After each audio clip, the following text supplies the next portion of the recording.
Casi 2.000 millones de personas consumen regularmente alcohol.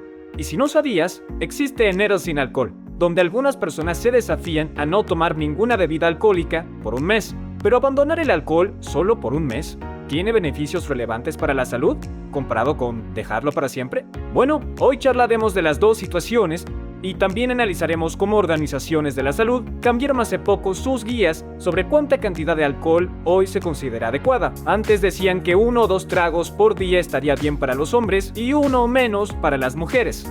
Así que veremos las razones del cambio en las guías y les diré un pequeño spoiler, tiene mucho que ver con qué es lo que le hace el alcohol a tu cuerpo. Les contaré qué hace el alcohol a corto plazo, con la intoxicación y la resaca, y lo más importante, qué puede hacerle a tu cuerpo a largo plazo, como qué le hace a tu cerebro, a tu hígado, a tu estómago e incluso cómo aumenta el riesgo de ciertos cánceres. Será un video muy etílico, así que a darle a la aventura fisiológica y anatómica.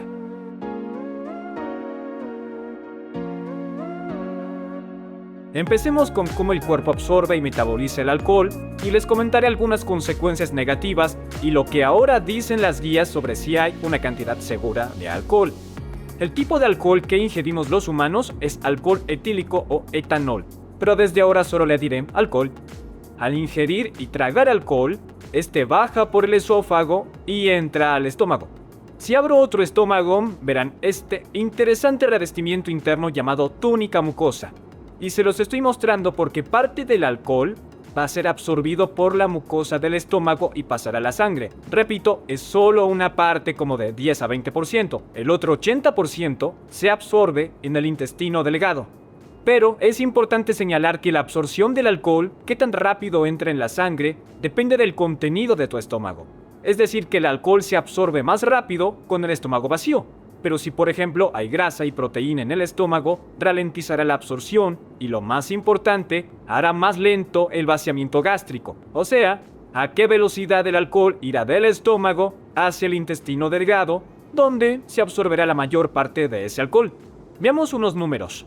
Con un estómago vacío, el alcohol en sangre alcanza su pico de 30 a 60 minutos, mientras que tarda de 1 a 3 horas en llegar a esos mismos niveles de alcohol si hay comida en el estómago. Una vez que el alcohol se absorbió en el estómago y en el intestino, el hígado será la siguiente etapa. Mírenlo. Seguro escucharon que el hígado hace casi todo el trabajo para desintoxicar el cuerpo del alcohol, pero entender qué es lo que tiene que hacer el hígado es lo que importa, porque nos permitirá entender las potenciales consecuencias que tiene que consumamos alcohol. Les decía, una vez que el alcohol se absorbe y va a la sangre desde el intestino delgado y ese poquito que viene del estómago, todos los vasos sanguíneos de esos órganos se unirán en una vena llamada vena porta hepática que les estoy señalando ahora.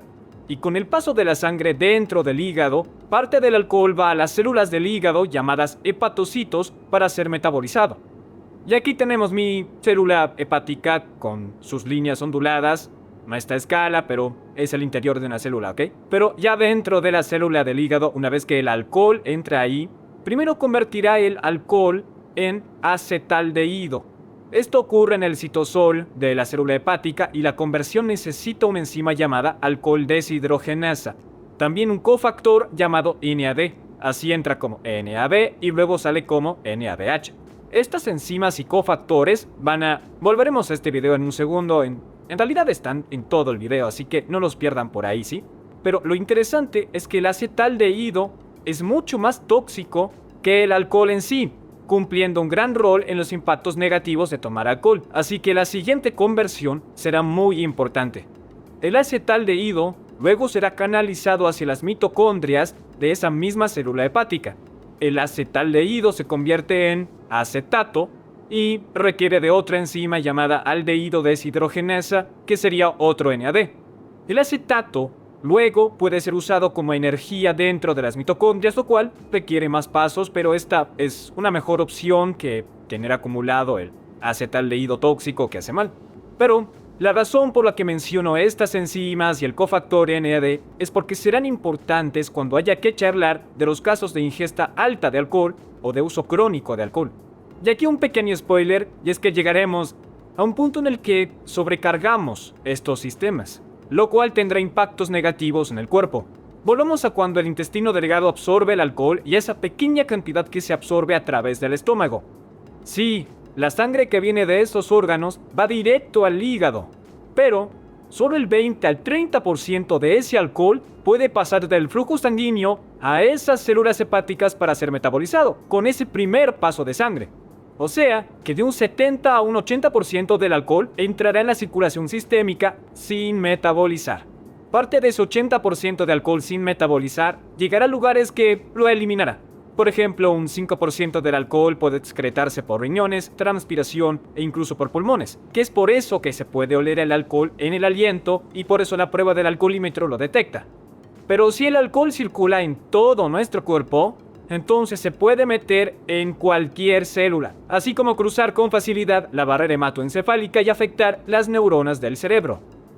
Cuando el alcohol llega al cerebro, interactuará con neurotransmisores y receptores, alterando así varias regiones del órgano. Veremos algunas de estas regiones para comprender los efectos más comunes que puede traer el alcohol. Ahora les contaré de la corteza prefrontal, que es esta zona del cerebro que te estoy remarcando. La corteza prefrontal participa de muchas actividades, algunas son razonamiento, pensamiento, planificación, el juicio y el control de impulsos. Suprimir esta parte del cerebro con alcohol explica por qué la gente dice y hace cosas que tal vez no haría sin la ayudita del alcohol. El hipocampo es otra región o zona afectada. En parte forma y almacena la memoria a corto plazo, lo cual explica el efecto del alcohol sobre la memoria y en los llamados blackouts que la gente experimenta con altos niveles de ingesta de alcohol. A continuación está el cerebelo, que es esta hermosa parte del cerebro que ven ahora, que coordina el movimiento y el equilibrio. Y estoy seguro de que sabrás que cuando el alcohol afecta a esta área, explica por qué la gente tropieza, pierde el equilibrio y la coordinación, ya que eso significa que suprimió su función motora. Además, puede que lo experimentaran o lo notaran en otros. Tomar alcohol hace que orinemos más. La razón es que el alcohol inhibe la secreción de una hormona llamada hormona antidiurética, que se secreta desde esta increíble estructura, la glándula pituitaria. Seguro conoces los diuréticos. Un diurético hace que orines o hagas de más. O sea, la antidiurética manda un mensaje a tus riñones, retengan más agua, creando así menos orina. Y si suprimes esta hormona con el alcohol, tus riñones no retendrán mucha agua, causando un mayor volumen de orina y llevándote a la deshidratación que pasa cuando toman alcohol. Y la estructura que me faltaba es el bulbo raquídeo, que es esta parte del tronco encefálico. Este es un área que en realidad no querrás suprimir porque controla funciones vitales básicas como respirar, los latidos, reflejos como el vómito y el reflejo faríngeo, importante para que no te atragantes y te ahogues, y lo peligroso del alcohol al suprimir el bulbo raquídeo surge con niveles altos de consumo de alcohol, ya que afectar al bulbo trae los efectos peligrosos de una sobredosis o también llamada intoxicación por alcohol, ya que esto puede inhibir la respiración llevando a la hipoventilación, coma e incluso a la muerte. Si no lo olvidaron, les dije antes que el alcohol puede pasar libremente a casi cualquier célula. Bueno, el alcohol no solo afecta al cerebro, también afecta a muchos otros tejidos y estructuras. Por ejemplo, al corazón, altera los canales iónicos en las células del músculo cardíaco, causando arritmias, latidos irregulares, incluso miocardiopatías. Además, dilata vasos sanguíneos, llevando a una hipotensión temporal o a una baja presión. Más allá del metabolismo que ya les conté con el hígado, el alcohol induce a acumular ácidos grasos, a la llamada esteatosis, además de a la inflamación y fibrosis por estrés oxidativo. Y de eso hablaremos en un rato. En las células del páncreas habrá inflamación o pancreatitis por activar las enzimas prematuramente. En las fibras del músculo esquelético dificulta contracciones, generando debilidad y calambres por interrupciones de energía. Incluso suprime a células inmunitarias, subiendo el riesgo de infecciones.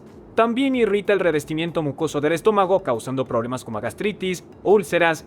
Por supuesto, cuánto afecta a estos tejidos depende de cuánto alcohol se ingiera y de la frecuencia o de qué tan seguido se toma alcohol, porque a mayor constancia tomando alcohol, más daño se le hará a los tejidos, promoviendo la muerte celular y habrá un aumento del riesgo de múltiples cánceres debido al daño al ADN por exponerse a especies reactivas de oxígeno o prerradicales. Lo interesante es que varias estructuras y tejidos que hoy les conté no tienen la capacidad de metabolizar mucho de ese alcohol.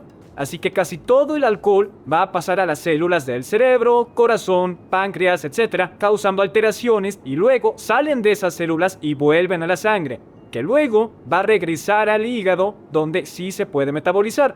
Pero no olviden, Hoy les conté que con ese primer paso de sangre, el hígado no captura cada molécula del alcohol, solo capta del 20 al 30% en la primera pasada. Por lo que la sangre, aún con alcohol, va a tener que pasar por el hígado muchas veces antes de que todo el alcohol sea metabolizado. Y aún metabolizado completamente, muchos de los efectos del alcohol persistirán hasta la resaca del día siguiente. El dolor de cabeza es por la deshidratación y, como les dije, por la dilatación de los vasos sanguíneos y porque el acetaldehído irritó tu sistema. Las náuseas son por la inflamación de la mucosa del estómago, la fatiga por las alteraciones de energía en los músculos y baja glucosa, y esa somnolencia por el sistema inmune hiperactivo y el mal sueño. Ahora toca charlar sobre el alcohol y cómo se metaboliza para entender a fondo por qué nos perjudica tanto darle al trago. Obvio, se puede decir que en general los síntomas que ya conocemos empeoran a más alcohol y en casos como una intoxicación puede ser fatal. Pero ahora veamos más en detalle eso, así que volvamos a la célula del hígado, a este esquema, para mostrar qué pasa fisiológicamente si seguimos ingiriendo más y más alcohol. Si esas células tienen que metabolizar más, podríamos sobrecargar esta primera vía metabólica que ya les expliqué. Tenemos ciertas cantidades de células, ciertas enzimas y ciertos cofactores, pero las células hepáticas activarán otras vías por ingerir altos niveles de alcohol. A una se la denomina sistema microsomal oxidante de etanol o vía. Y sé que es un nombre largo, pero lo tenía que decir. Esto ocurre en el retículo endoplasmático liso de la célula del hígado y usa la enzima citocromo P450. Los nombres no son importantes, pero soy nerd y tenía que decir ese supernombre. Pero en esta vía, el alcohol también se convierte en acetaldehído. Pero aquí hay otro subproducto y son las especies reactivas de oxígeno, que tal vez conoces como radicales libres.